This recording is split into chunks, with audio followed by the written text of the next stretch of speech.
नमस्कार दर्शक श्रोते बंधू आणि भगिनींनो, आपण पाहत आहात आपलं लाडकं यूट्यूब चॅनल सर्वदर्शन आणि सर्वदर्शनचा होस्ट मी कमलाकर सावंत. मंडळी, ठरल्याप्रमाणे आजचाही दिवस तुम्हाला आनंदाचा आणि सुखसमृद्धीचा जावो एवढीच अपेक्षा. दररोजच आपण वेगवेगळ्या विषयावर चर्चा करतो, कारण आपल्या सदराचं नावच आहे चर्चा तुमची आमची.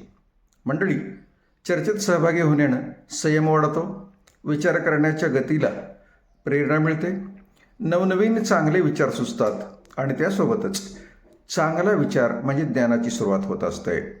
मंडळी, या सर्व गोष्टींना आपण सोबत घेऊन सुरू करतो आजची तुमची आमची चर्चा. एक महिला भगिनी असं म्हणतात की पुरुषांसाठी वेगवेगळ्या प्रकारचे उद्योग आहेत, पण जर युवतीसाठी किंवा महिलांसाठी फक्त युवती आणि महिलांसाठी लग्न समारंभाला जोडून कोणकोणते उद्योगधंदे करता येतील. आणि अगदी मनपूर्वक अभिनंदन, कारण प्रश्नही खूप छान आहे आणि त्याचं उत्तरसुद्धा त्याच पद्धतीने अभ्यासू असलं पाहिजे. आपल्या एक सविताताई सोळुंखे यांनी या संदर्भातलं उत्तर दिलेलं आहे. कारण आपल्याकडे एखादा प्रश्न आला की आपण लवकरच तो सर्वांसाठी खुला करतो आणि त्यावर आलेल्या उत्तरांना जोडून एक स्वतंत्र एपिसोड करतो, ज्या एपिसोडच्या माध्यमातून आपण सर्वांना त्याची उत्तर देत असतो. बघा, लग्न समारंभाला जोडून युवतींना वेगवेगळे उद्योग करता येऊ शकतात. त्यात कॅटरिंग हा सगळ्यात चांगला उद्योग आहे.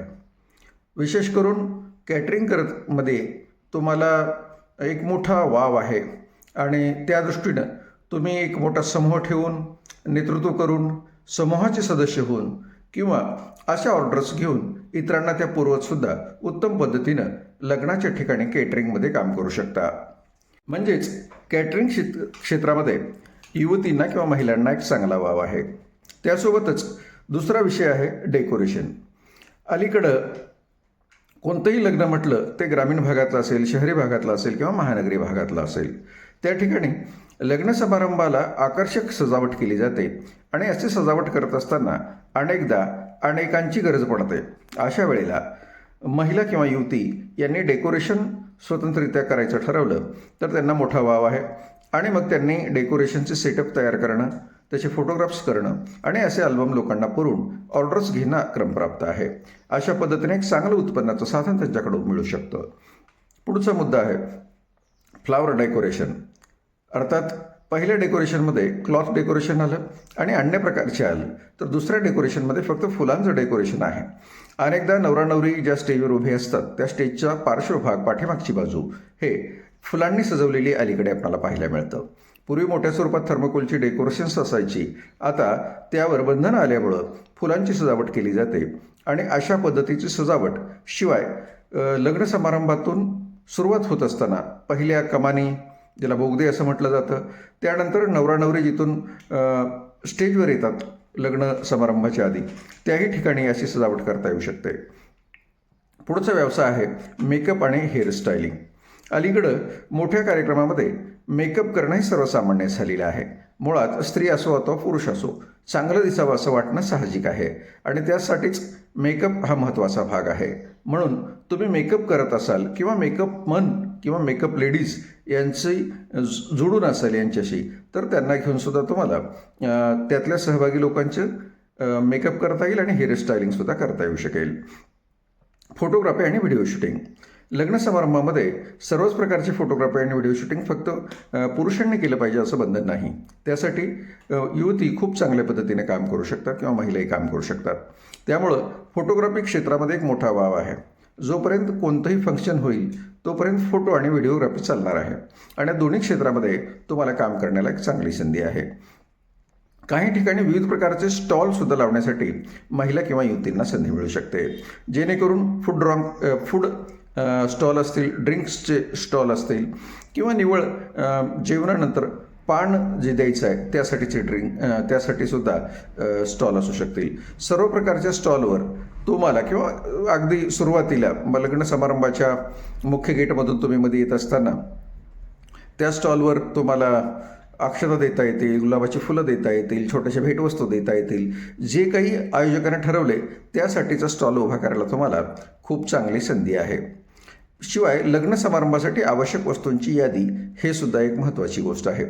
बऱ्याचदा लग्न समारंभासाठी विविध प्रकारच्या वस्तू लागतात आणि मग त्या वस्तूंची एक यादी तयार केली आणि तशा वस्तू आपण जर पुरवायला लागलो तरीसुद्धा खूप चांगल्या पद्धतीने या व्यवसायात तुम्हाला संधी आहे, ज्याच्यामध्ये मग तुम्ही स्वतः पुरवणार असाल तर फुलं पुरवू शकता, हार पुरवू शकता, गजरे पुरवू शकता.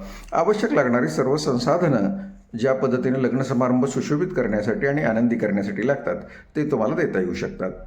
त्याशिवाय तुम्हाला लग्नात विशेष खाद्यपदार्थ तयार करण्यासाठी सुद्धा संधी आहे.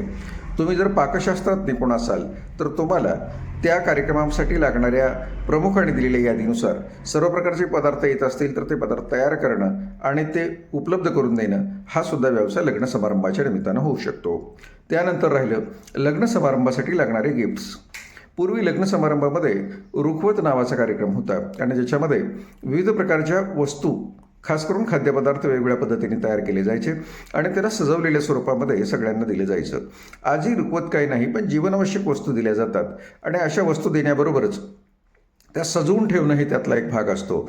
तर काही आयोजक किंवा काही पाहुणे मंडळी एकमेकांना देण्यासाठी गिफ्ट तयार ठेवतात. अशा गिफ्ट पॅकिंग तयार करणं आणि त्यांना देणं हा सुद्धा एक उत्तम व्यवसाय आहे. म्हणजेच मंडळी, लग्न समारंभाला जोडून युवतींना किंवा महिलांना खूप चांगल्या लघुउद्योगाचे पर्याय उपलब्ध आहेत. तुम्ही ठरवलं तर आता सामान्य खेडेगाव, सामान्य गाव, तालुक्याचं ठिकाण, जिल्ह्याचं ठिकाण, नगर, महानगर याही ठिकाणी आता आपल्या युवती उत्तम रीतीने लघुउद्योग करू शकतील. तेव्हा तुम्हाला ते लघुउद्योग करण्याची संधी मिळो आणि तुम्ही ते यशस्वीरीतीने पाडो अशीच आमची तुम्हाला शुभेच्छा असणार आहे. मंडळी, अद्यापर्यंत जर आपण आपल्या आवडत्या यूट्यूब चॅनल सर्वदर्शनला सबस्क्राईब केले नसेल तर विनंती आहे की आता सबस्क्राईबला आता तुम्ही सर्वदर्शन यूट्यूब चॅनलला सबस्क्राईब करा, आवडलेल्या विषयाला लाईक करा आणि शेअर करा. आणि मंडळी, हो तुम्हाला जो कुठला प्रश्न येईल तो प्रश्न विचारत चला आणि आलेल्या प्रश्नाचं उत्तरसुद्धा देत चला. आजचा दिवस आपण या ठिकाणी थांबतो. शुभ दिन. धन्यवाद.